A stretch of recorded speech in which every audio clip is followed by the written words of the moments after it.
I think from the width and the thickness of the debris that we would give this a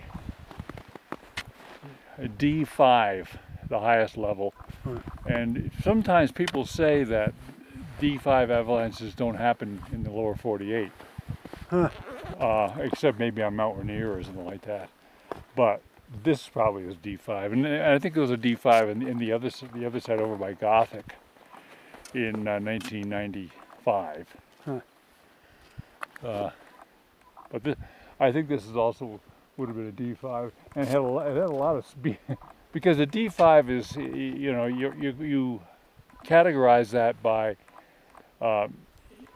destructive force. D is a destructive scale that goes from 1 to 5, and it's a non-linear scale. 1 just being a little thing that could maybe bury one person, a small roof slide, for example. It still could kill somebody. And a D5 destroys a lot of forest,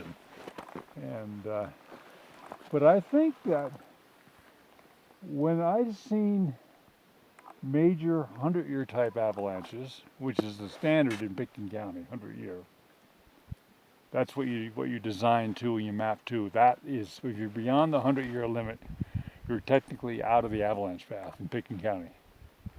But of course, everyone knows you could get bigger ones. The first layer might be 2 meters or so thick, and an avalanche that's maybe 3, depending on channelization. Then the powder cloud, the saltation layer, is maybe another 3 meters or so. And the powder cloud can extend up 10 or 15 meters above it all, and that produces forces that are smaller. But this was probably from the saltation layer impacts here on these trees. But how interesting that they broke off right sort of at the level of this. Yeah, right, exactly. So it seems to me that it's not inappropriate to design for the 300-year event. But even with a 100-year event, this house would have been in the high hazard zone, the red zone, if it wasn't for the wedge. And I mapped it that way in the report. It's in the blue zone now because of the wedge. But if the wedge wasn't here, it would be in the red zone.